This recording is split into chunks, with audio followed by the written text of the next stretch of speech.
Hello guys, this is an introduction video to what is actually current or what is actually resistance. So we're gonna today look on these things and then we will continue one step further towards the what is not more basic than this. So here's a simple circuit. You may already know that the voltage is current into resistance.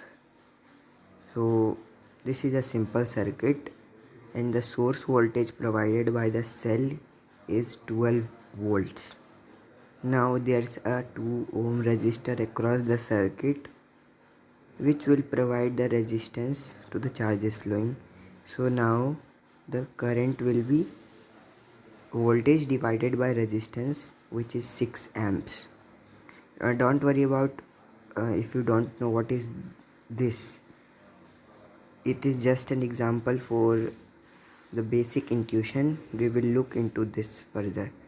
So the next slide is this. Now the source voltage is same, the cell is same. Instead the resistor is replaced with a new 3 ohm 3 ohm resistor. So now the current will be 12 divided by 3 is 4 amps. So what actually is decreasing? Since the voltage is same and the resistance is increasing, current is decreasing. But what actually is current? Is current that blue thing flowing? No, that is charge flowing. Current is the amount of charge flowing through the circuit and in a unit time, which is I, which is current is charge divided by time. So this charge is flowing through the circuit in a unit time and now the current is decreased. It means the speed of charges flowing is decreased. To the next slide. Okay, yes, the same current everywhere. The speed of charges flowing in the circuit is uniform everywhere. Not that the speed of charges is greater than in different location. It is same in everywhere in this conductor wire everywhere. Because if there was not uniform speed everywhere, then the charges will accumulate somewhere and that does not happen. And yes, in the next slide. And one thing to note is people often think that when the current passes through a resistance it decreases. No, it doesn't. When the resistance already decreases the current, so no, the current does not decrease on passing through a resistance. No, it is of no use. Let's move on. Yes, I is q by t. Yes, the current is amount of charges flowing in a unit time. Now the amount of charges is always constant by the conservation of charge. So current is inversely proportional to time. Also we know velocity is inversely proportional to time, that if you have a constant distance, like say you have to go a distance of 10 meters. Now if you move with a velocity of 2 meters per second, so you will reach the destination in 5 seconds. Now if the velocity is increased to say 5, then it takes only 2 seconds. So what we see is when velocity is increased, time decreases for a fixed distance. The same is here with since the charges is always constant in an isolated system. So also we can see velocity is inversely proportional to time, which is inversely proportional to current.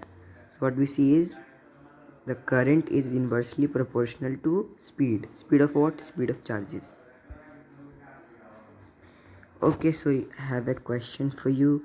Resistance decides if blank will flow speedily or slowly. So resistance decides what?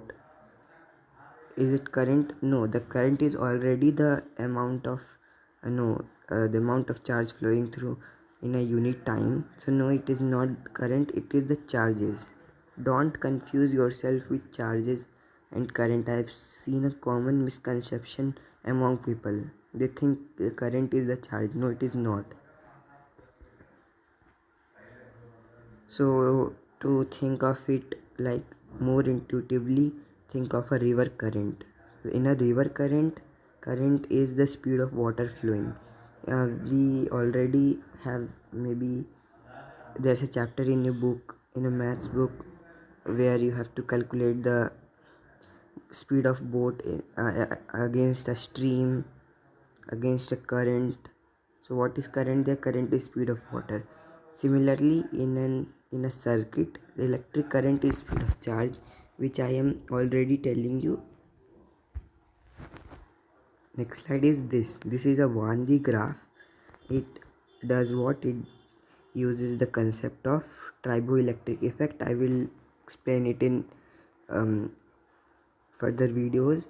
What it does is, there's a positive dome here and there's a negative dome here. So there's a belt here, there's a ground ball. This is, so the negative charges run away through this wire to this dome. So this dome is negatively charged and the original dome is left positively charged and this dome negative. So when we let them be near, they discharge quickly. And Wandy graph produces high voltage low current arc. Arc is mean by that corona discharge, the thing you see jumping from that dome to that dome, that blue thing. So Wandy graph produces high voltage low current arc. So what does it mean to be high voltage but low current? High voltage, say like Wandy graph produces like 250,000 volts. So there's a low current. What it means is there must be a very big resistance to this. So the resistance to this is not only provided by a single thing. There are many factors that resist to this low current, that make up to this low current. Let's see what here is. So the humidity is the devil. If there's more humidity, there's more water vapor present. So the current will be having a hard time to penetrate through the vapor molecule than the air molecule. Air molecule, no. Penetrating through the air will be much easier than penetrating through the water filled thing. So not only humidity but also the something called impedance, which I will explain. But impedance is just not only the resistance, it also includes the capacitance and the inductance. And don't just be like you don't know about this, so I will explain. Don't just get too nervous. Capacitance and inductance and the resistance and the humidity all are factors that resist the current. So that's why it produces a high voltage low current arc. So now I think you have your concept ready.